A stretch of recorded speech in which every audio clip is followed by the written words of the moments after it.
Recording in progress. Então, olha só, na semana passada a gente entrou finalmente em Gálatas 3, né? E a gente fazendo resumo geral de tudo que a gente viu, só que agora eu vou fazer esse resumo relâmpago, né?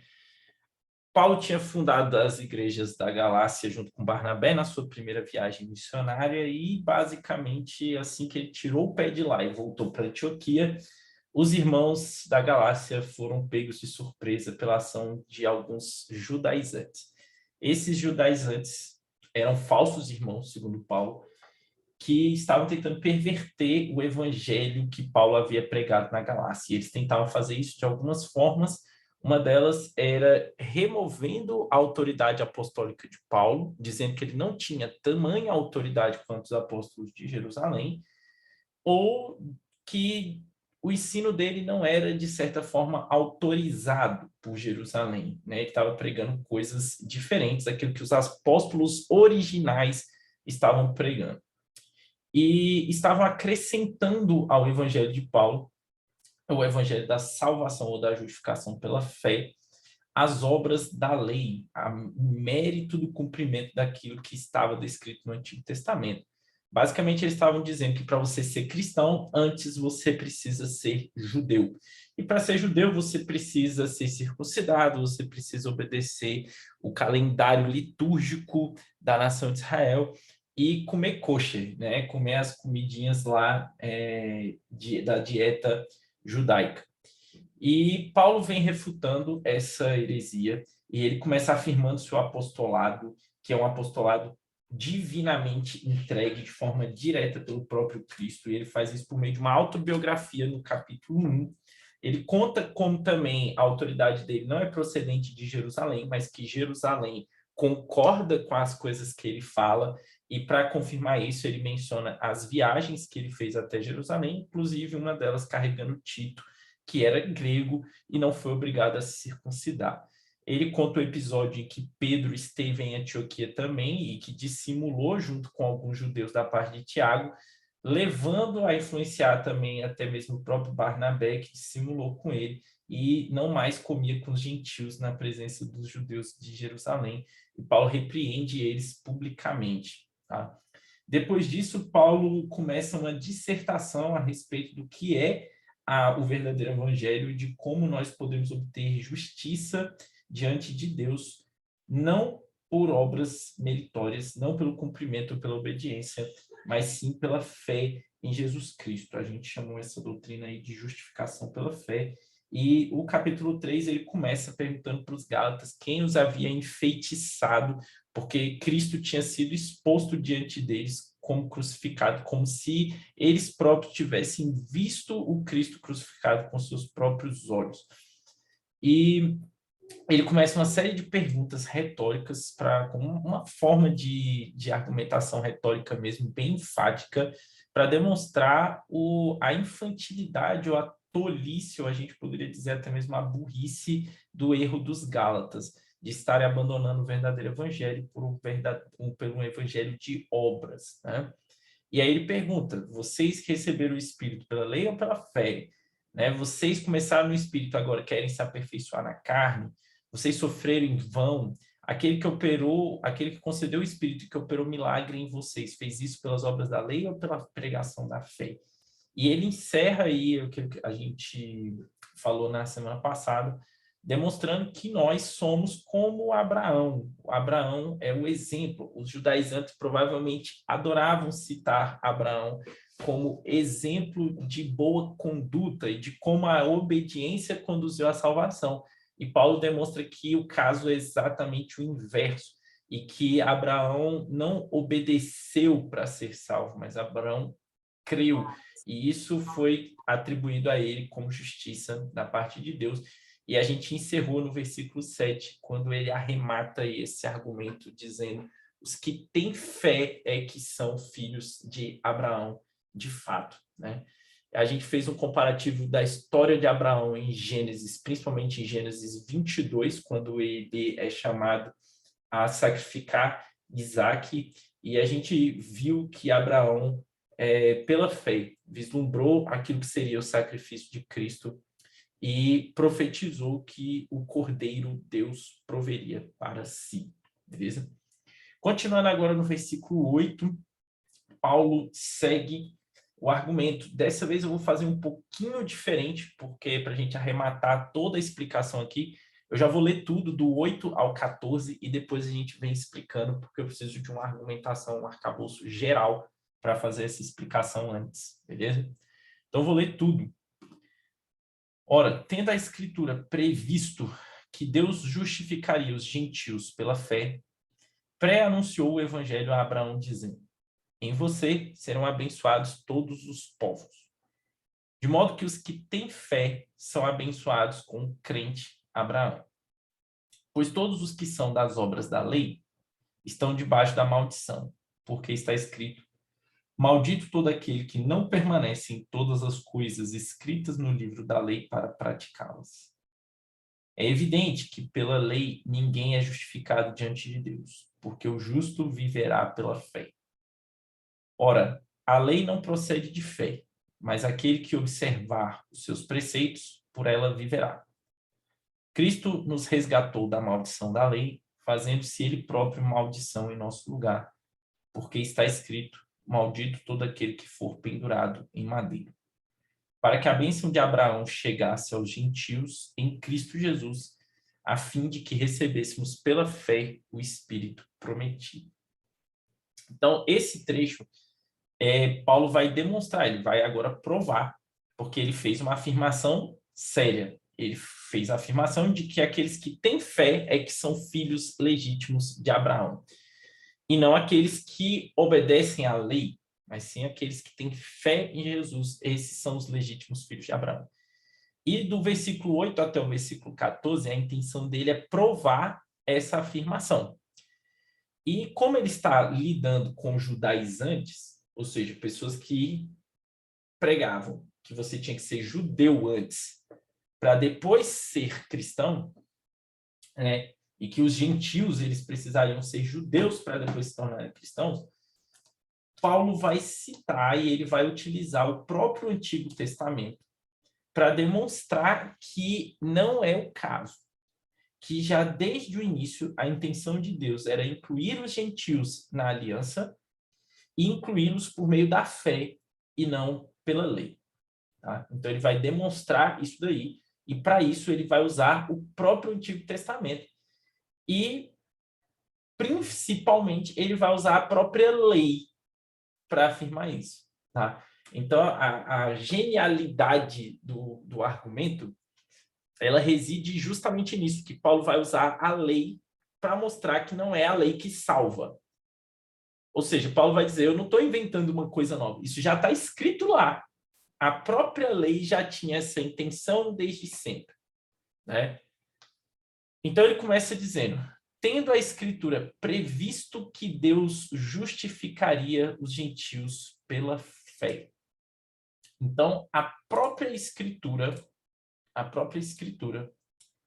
previu que Deus justificaria os gentios pela fé.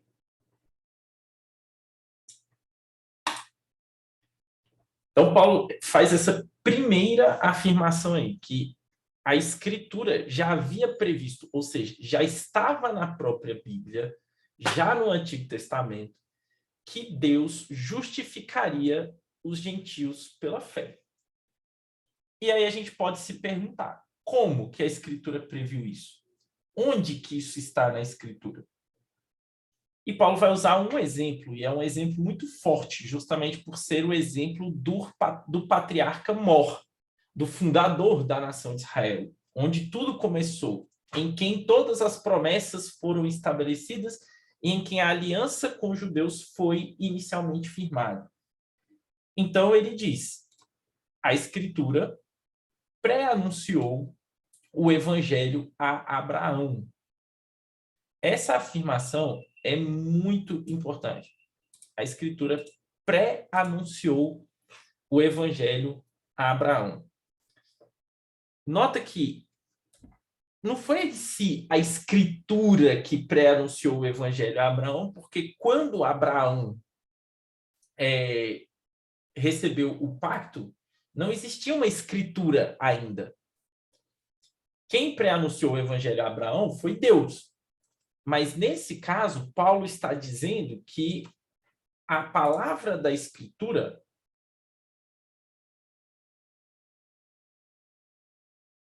então, Paulo está dizendo que a palavra da Escritura, ela é a palavra do próprio Deus, né?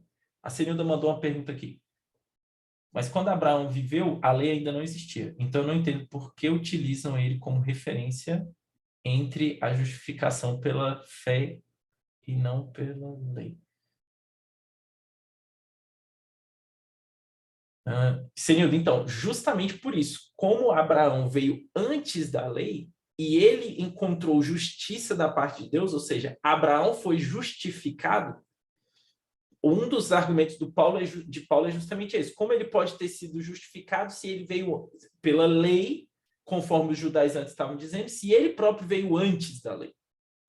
Se ele próprio veio antes da aliança do Sinai, como que Abraão foi justificado, então? Como Abraão era justo diante de Deus? Pois, por certo, ele não praticava as obras da lei. Então, como ele então foi justificado? Esse é justamente o argumento de Paulo. Ele veio antes da lei. Então, Abraão não foi justificado pela obediência da lei, pelas obras da lei do Sinai. Ele foi justificado pela fé. Ou seja, a justificação pela fé precede todo o resto, né? É justamente esse o ponto. Tá? E Paulo está dizendo, já a escritura do próprio Antigo Testamento, a própria lei, a própria Torá, já pré-anunciava o evangelho. E Deus já havia pré-anunciado o evangelho a Abraão, dizendo, em você serão abençoados todos os povos. Em você serão abençoados todos os povos. Essa promessa é muito importante para o argumento que a gente vai traçar a partir de agora. Tá? Então, tenham ela em mente. Em você serão abençoados todos os povos.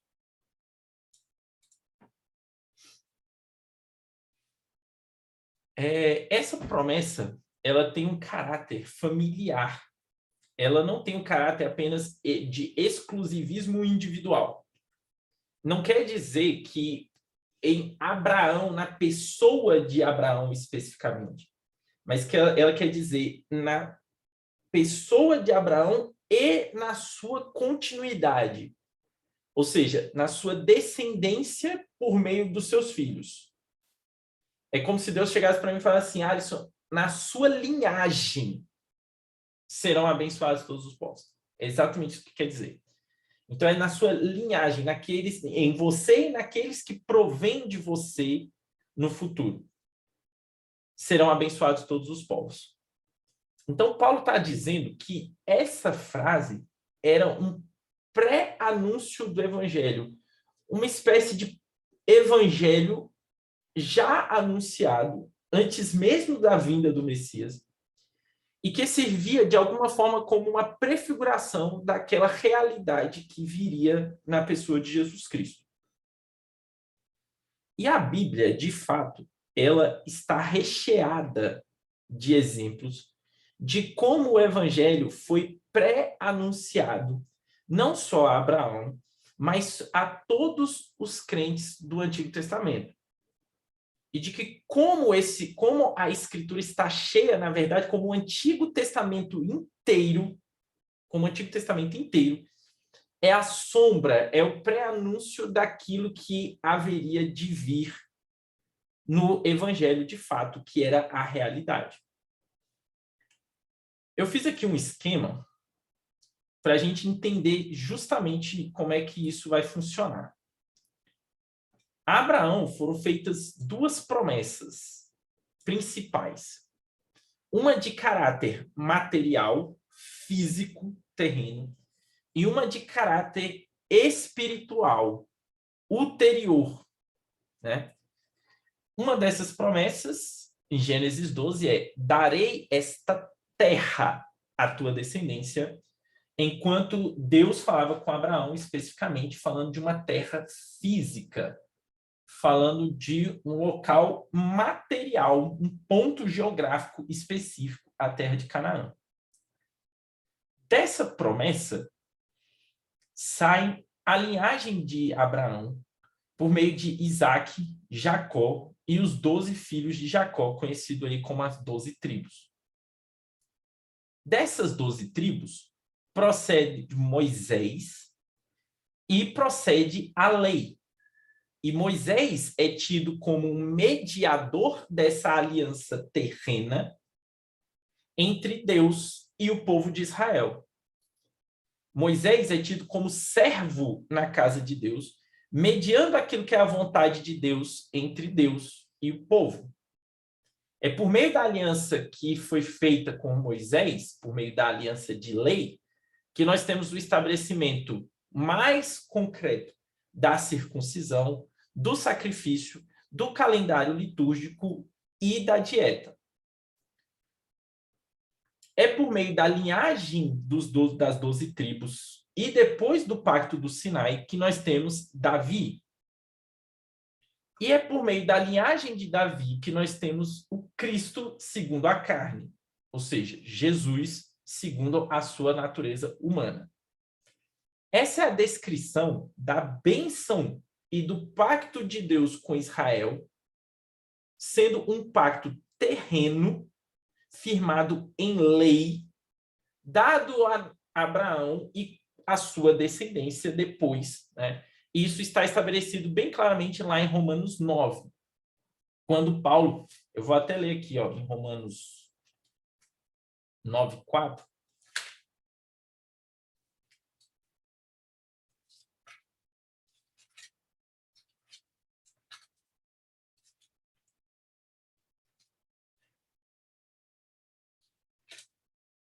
ele diz o seguinte: são israelitas, a eles pertence a adoção, assim como a glória, as alianças, a promulgação da lei, o culto e as promessas. Deles são o patriarca, e também deles descende o Cristo segundo a carne, o qual é sobre todos, Deus bendito para sempre. Amém.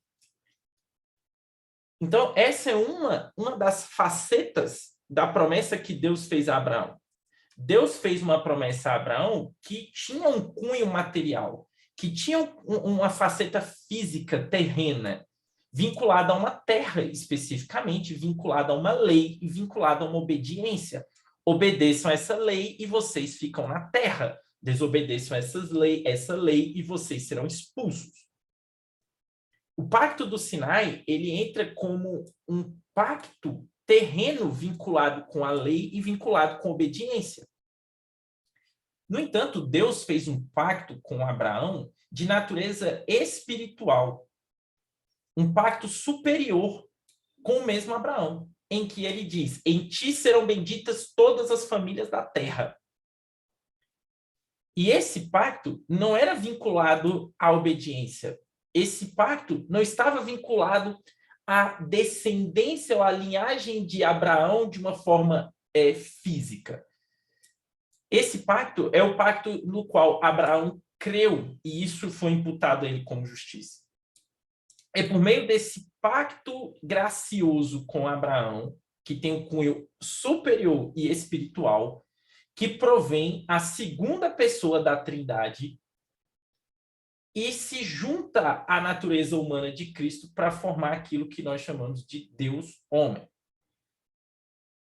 Em quem todas as coisas do Antigo Testamento acontecem e culminam, têm a sua consumação, a sua realidade máxima. Ou seja, aquele pacto com Abraão, que tinha uma natureza terrena, que tinha uma natureza física inferior, era uma sombra. Ele apontava para aquilo que aconteceria no mundo espiritual e que tinha natureza superior. A circuncisão, o sacrifício, o calendário, a dieta, todas essas coisas apontavam para aquele que é o verdadeiro e único sumo sacerdote. Filho na casa de Deus e não servo. Cordeiro perfeito do sacrifício. O templo verdadeiro, o descanso sabático verdadeiro e a verdadeira santidade, a verdadeira separação em contraste com aquelas coisas que eram apenas sombras. Por meio da linhagem de Davi, nós temos o estabelecimento de um reinado físico e material em Israel.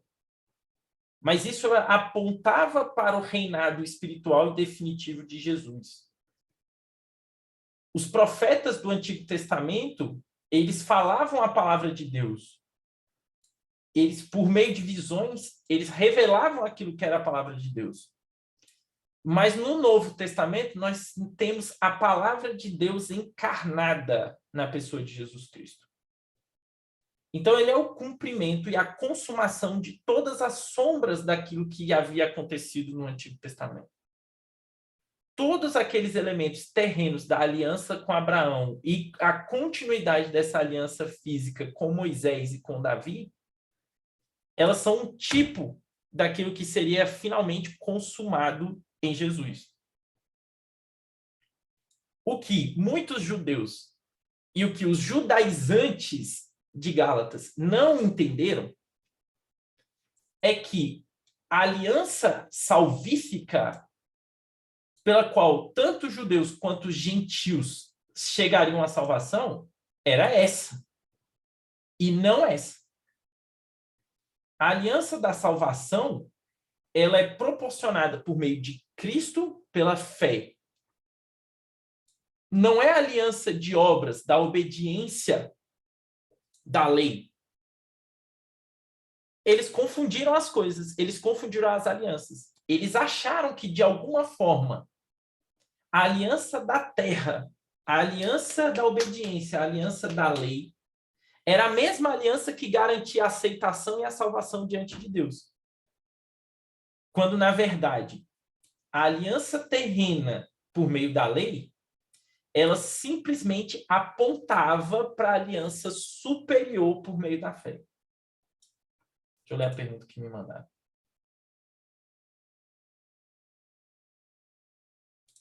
Última parte. A aliança da fé é a promessa do Messias Salvador, que é o próprio Deus. O Logos é a segunda pessoa da Trindade. Mas esse Logos, que é a segunda pessoa da Trindade, ele foi unido à natureza humana de Cristo, que procede de Abraão. Então, ao mesmo tempo em que o pacto com Abraão aqui, ele vinculava, de uma certa forma, depois a lei, né? A lei apontava para aquilo que Cristo iria fazer. Ao mesmo tempo, foi por meio dessa linhagem, desse pacto, que descendeu o próprio Cristo. Ou seja, o objetivo desse pacto não era promover a salvação. O objetivo do pacto com Moisés, o pacto do Sinai, não era salvar as pessoas por meio da lei, mas sim prover uma linhagem santa para Jesus Cristo, aquele que cumpriria as demandas desta aliança. Então, tudo isso apontava para uma realidade muito superior, que os judeus, muitos judeus, e que os judaizantes da Galácia não haviam entendido, não haviam compreendido. Tá?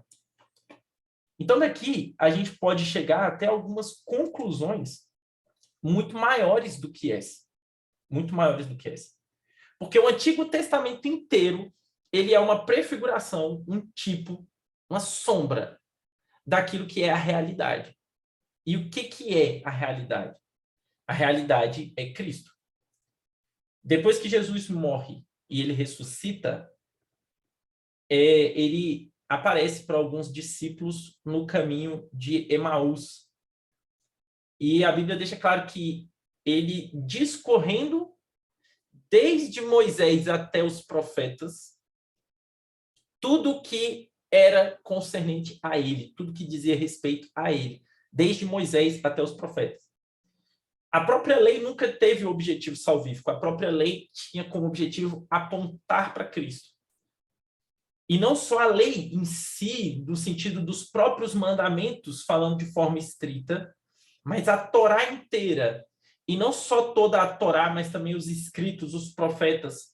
Todo o Antigo Testamento apontava para Cristo, como a consumação final daquilo que aconteceria.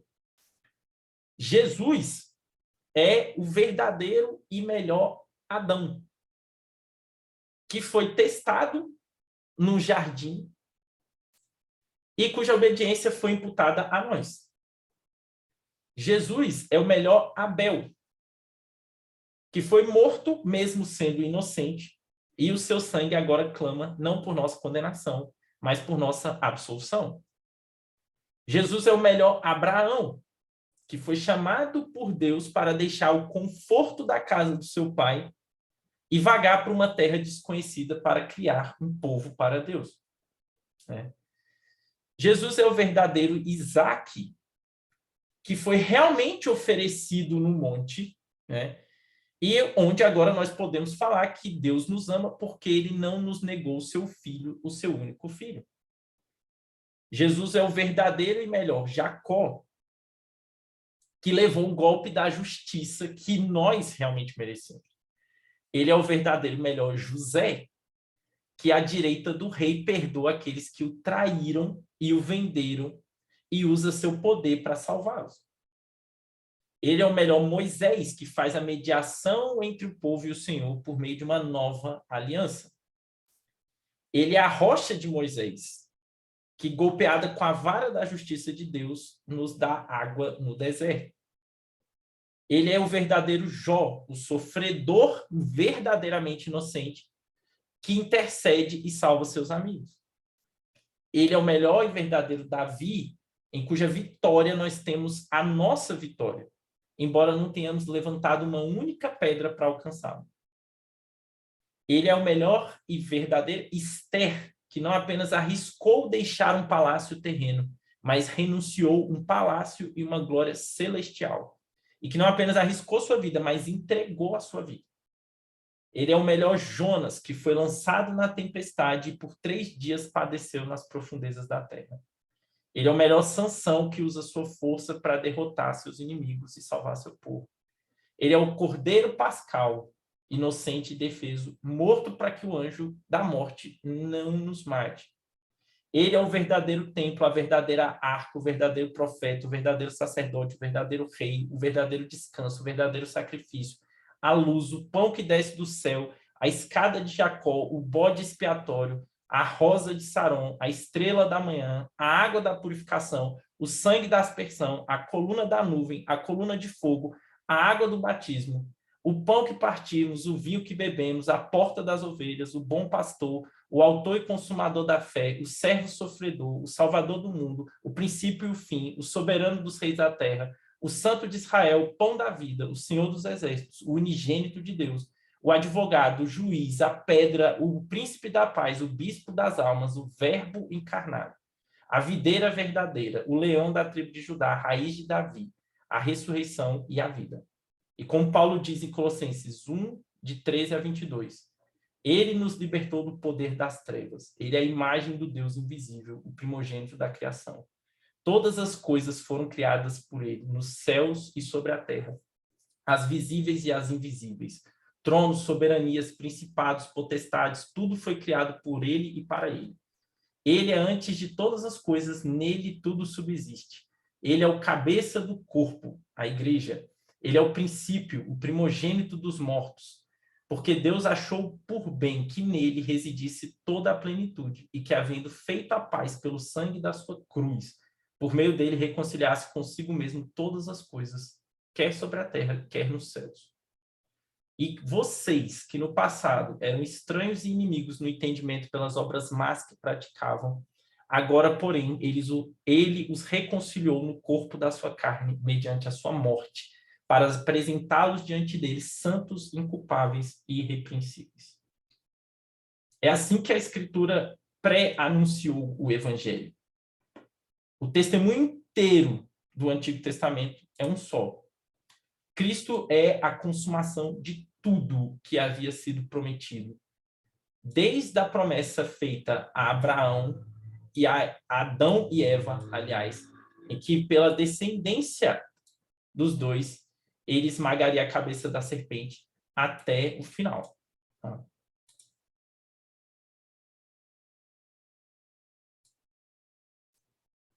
A verdade. Senhor falou, você consegue fazer essa analogia por escrito? Eu escrevi isso tudo para poder falar. Vou mandar para vocês no WhatsApp. Manda, porque eu achei muito forte isso aí. Acho que é importante a gente enxergar isso assim, fazendo essa linkagem. Mandei aí para vocês no WhatsApp. Então, assim, quando Paulo fala que a Escritura pré-anunciou o Evangelho a Abraão, não foi somente a Abraão, foi a todos aqueles que estavam no Antigo Testamento, né? E agora ele conclui, de modo que os que têm fé são abençoados com o crente Abraão. Os que têm fé são abençoados com o crente Abraão. Então, olha o que ele está dizendo. Ele reafirma, aqueles que têm fé são os verdadeiros filhos de Abraão. E nota que ele usa esta palavra, crente Abraão. Abraão é o pai dos crentes, nesse sentido de que ele abriu as portas da fé por meio desse pacto que Deus fez com ele. E agora ele continua, pois todos os que são das obras da lei estão debaixo de maldição. Porque está escrito, maldito todo aquele que não permanece em todas as coisas escritas no livro da lei para praticá-las. Ele extraiu essa citação de Deuteronômio 27, versículo 26. Basicamente, o que ele quer dizer? Pois todos os que são das obras da lei, ele está dizendo o seguinte, aqueles que confiam na lei para serem declarados justos estão sob a maldição de Deus. Ou seja, a lei não tem o objetivo de salvar.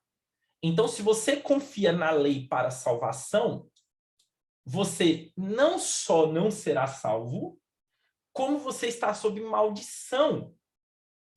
Existe uma maldição da lei, né, promulgada para aquelas pessoas que tentam viver pela lei. E por que existe essa maldição? Porque a própria lei diz claramente, maldito aquele que não permanece em todas as coisas escritas na lei para praticá-las. A lei não tem misericórdia. A lei é a lei. Quem cumpre a lei vive por ela. Quem não cumpre a lei é maldito. E Paulo está dizendo, vocês que acreditam que podem ser salvos por obras da lei, vocês estão debaixo de uma maldição. E por que vocês estão embaixo de uma maldição? Porque todo aquele que não permanece em todas as coisas da lei é maldito. E aí eu pergunto, você permanece em todas as coisas da lei? Obviamente que não, porque ninguém é perfeito o suficiente como a lei exige. Ninguém tem a perfeição que a lei requer. Ninguém é capaz de obedecer os mandamentos de Deus de forma perfeita. Então, se você falhar em um único preceito, se você falhar em um único mandamento, você já merece a maldição que a lei pronunciou sobre você. Todo aquele que não permanecer em tudo da lei, ou seja, se você violar um único mandamento, seja ele qual for, um único mandamento violado já requer a maldição da lei sobre a sua cabeça. Então, é basicamente como se Paulo estivesse dizendo para os judaizantes e para aqueles gálatas que aceitaram a heresia judaizante. Uai, vocês querem ser justificados pelas obras da lei? Tudo bem.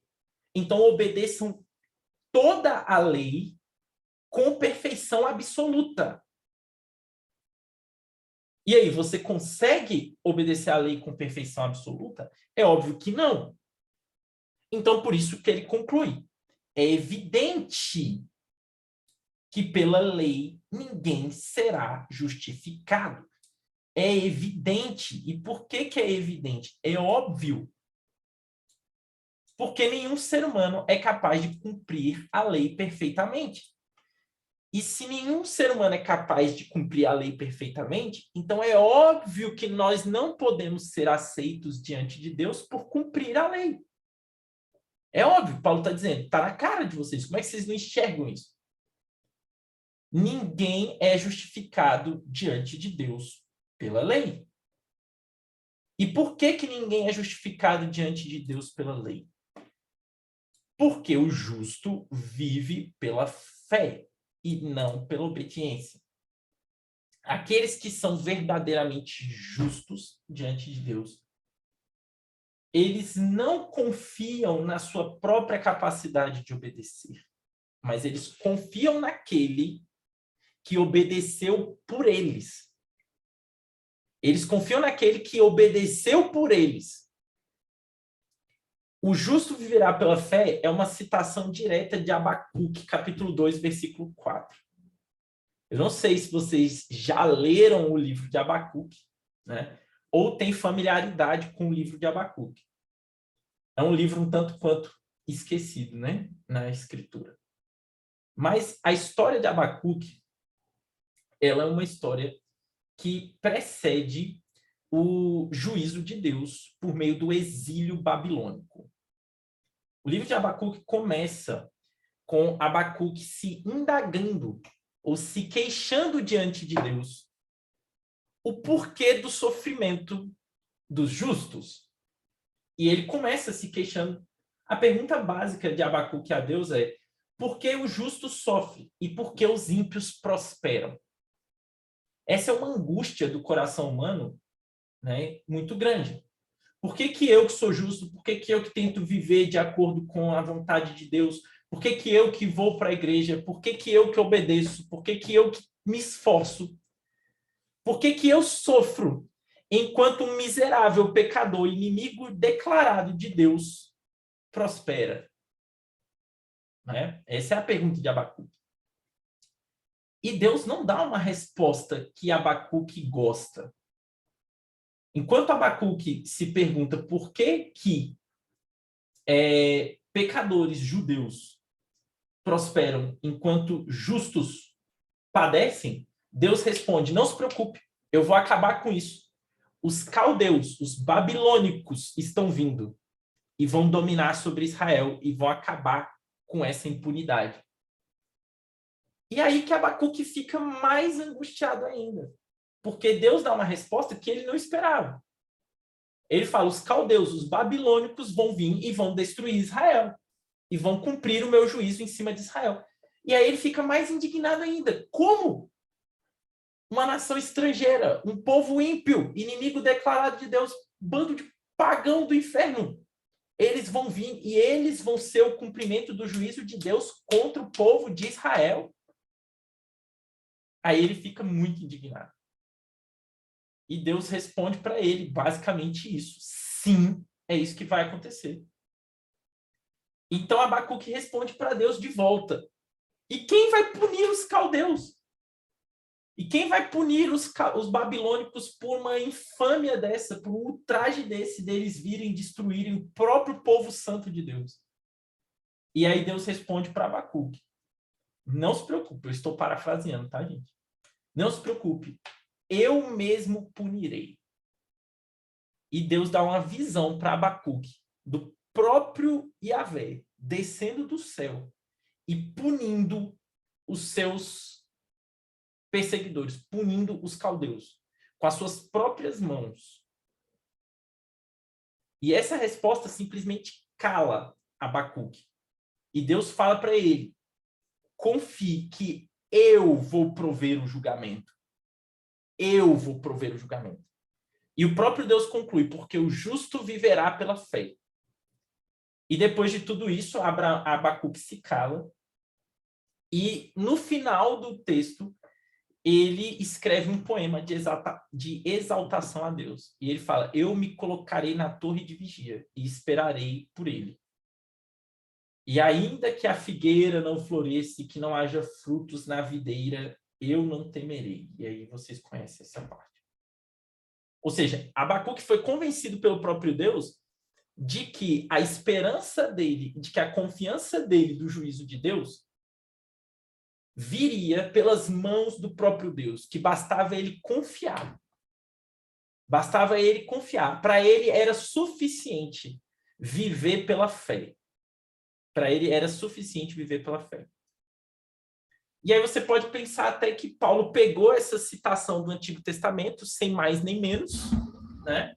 E jogou aí para comprovar a tese dele. Mas Paulo está fazendo a aplicação espiritual daquilo que aconteceu no mundo material com Abacuque. Ora, quem são os nossos inimigos? O mundo, a carne, o diabo estão o tempo todo tentando tragar as pessoas para o império das trevas, para longe de Deus. E o pecado toma conta, o mundo toma conta, a nossa própria carne nos leva para o pecado. E a gente pode perguntar para Deus, por quê? Como eu me livro disso? O que eu posso fazer para que isso não aconteça?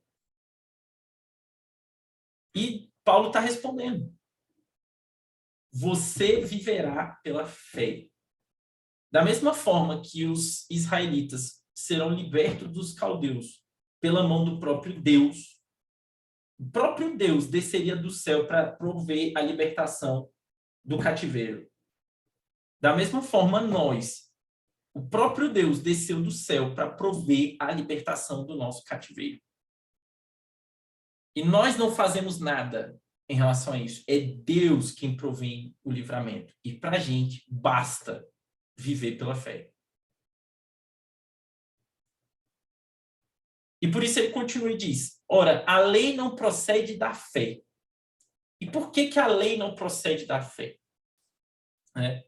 Ou como que a gente poderia, de certa forma, parafrasear o versículo 12? Né? A gente poderia dizer, a lei não é baseada na fé. A lei é o princípio de fazer. A fé é o princípio de crer. Por isso que ele está dizendo, por isso que a comparação com Abacuque. É Deus quem vai prover o livramento. Senta e confia. Para o justo basta viver pela fé. A lei não procede da fé. A lei tem suas próprias prerrogativas. A lei tem a prerrogativa do fazer. Por isso que Paulo continua. Aquele que observar os seus preceitos, por ele viverá. Ora, quem obedece à lei, viverá pela lei. Mas o problema é que não há ser humano capaz de obedecer perfeitamente à lei. Então, nenhum ser humano é capaz de viver pela lei. Ninguém é capaz de viver por sua própria obediência, por seu próprio mérito. Por isso, nós só nos resta uma coisa: sentar e esperar que Deus proveja o livramento pelas suas próprias mãos. Então, nós sentamos e aguardamos. O justo vive pela fé. Nós fomos livres do cativeiro do pecado, do domínio de Satanás. Não por nossa obediência, mas porque o próprio Deus proveu o livramento. Como que isso aconteceu? Cristo nos resgatou da maldição da lei, fazendo-se ele próprio maldição em nosso lugar. Porque está escrito, maldito todo aquele que for pendurado em madeira. E essa é uma frase muito importante também na teologia de Paulo como um todo e na nossa compreensão geral do Evangelho. Ele está dizendo, Cristo nos resgatou da maldição da lei. Ora, como Cristo pode ter nos resgatado da maldição da lei? A lei pronunciava uma maldição. Maldito todo aquele que não permanece nas coisas escritas no livro da lei para praticá-las. E que maldição era essa? Que maldição era devida àqueles que não obedecem os mandamentos? Ora, se o mandamento de Deus é santo, justo e bom, aqueles que não obedecem aos seus mandamentos são merecedores de uma punição. E a punição é a ira eterna de Deus. A punição é a ira eterna de Deus. E Paulo está dizendo, Jesus Cristo recebeu essa maldição em nosso lugar. O que ele está dizendo? Jesus Cristo foi amaldiçoado por Deus. Ele recebeu a ira de Deus no nosso lugar. Isso aponta para aquilo que a gente viu a respeito da justificação pela fé e que eu chamei de imputação. Aqui nós podemos confirmar essa mesma doutrina, entendendo que Jesus Cristo agiu como um substituto. A morte de Cristo, ela é substitutiva, ou como diriam os pais da igreja, ela é vicária. Vicária quer dizer isso, substitutiva. Ele recebe a maldição no nosso lugar. E por que ele recebe a maldição no nosso lugar? Ora, porque nós não conseguimos viver pela lei. A nós só restava a maldição. Agora, Cristo é da descendência de Abraão e obedeceu à lei perfeitamente, cumpriu todo o requisito que a lei exigia. E muito mais do que isso. Por conta dele agora e da sua morte substitutiva, nós não recebemos mais a justa punição que nos era devida. Ele recebe a punição. E como que nós podemos saber que isso é verdade? E Paulo diz, a própria lei já dizia. Ele cita agora, Deuteronômio 21, 23. Maldito todo aquele que for pendurado em um madeiro. É óbvio que no Antigo Testamento, quando Moisés escreveu Deuteronômio, ele não tinha em mente uma cruz romana. O Império Romano ainda não existia. E o método de morte por crucificação ainda não existia também, ou pelo menos não era comum. No entanto, os malfeitores, aqueles descumpridores, os piores descumpridores da lei, depois de serem apedrejados, muitas vezes eram expostos, presos em árvores ou em postes levantados nas ruas das cidades, para servirem como exemplo para aqueles que passavam e viam aquela cena. Então, basicamente, Paulo está dizendo o seguinte, aqueles que são pendurados no madeiro são os piores descumpridores da lei. Eles foram expostos como um vexame ou como um exemplo para que os outros não sigam os passos dele de desobediência.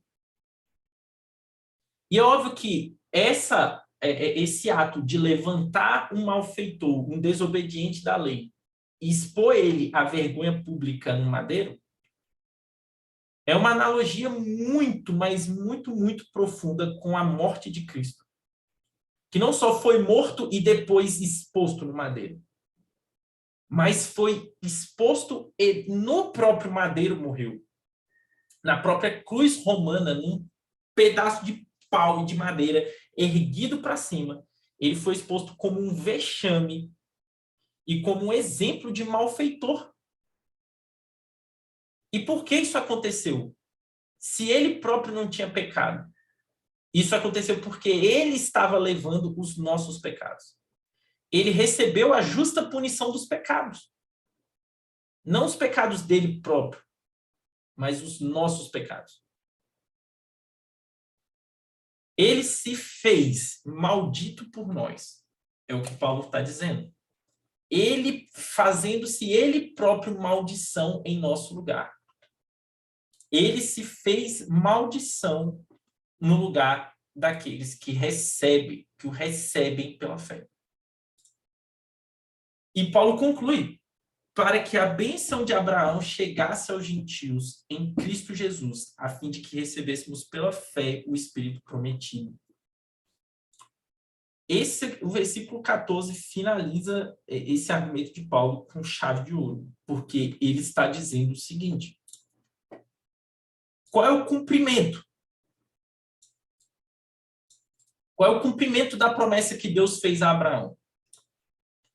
Em ti serão benditas todas as famílias da terra. Essa era a promessa. Qual é o cumprimento dessa promessa? Qual é a consumação dessa promessa? Ora, a consumação, o cumprimento da promessa de Deus a Abraão é que Cristo nos resgatou, fazendo-se ele próprio maldição no nosso lugar. É assim que todas as famílias da terra são abençoadas. É assim que aqueles que creem em Jesus são abençoados, porque Cristo se fez maldição no lugar deles. E pela fé, eles alcançam essa misericórdia, pela fé, eles alcançam essa benevolência da parte de Deus e se livram da maldição da lei. E quem alcança? Todos aqueles que creem, judeus e gentios. E é assim que todas as famílias da terra são abençoadas. E todas as famílias da terra não tem um sentido integralizador, no sentido de todas as famílias, de forma absoluta. Mas tem um sentido de todas as famílias, ou seja, de todos os povos. Todos aqueles em que a mensagem do evangelho chega por meio da pregação, todos esses são abençoados a partir de Abraão, a partir do descendente de Abraão que cumpriu a promessa de Deus feita a ele. E é assim que a gente recebe a fé e o Espírito que foi prometido, graças ao sacrifício substitutivo de Jesus na cruz, fazendo-se ele próprio maldição em nosso lugar. Amém.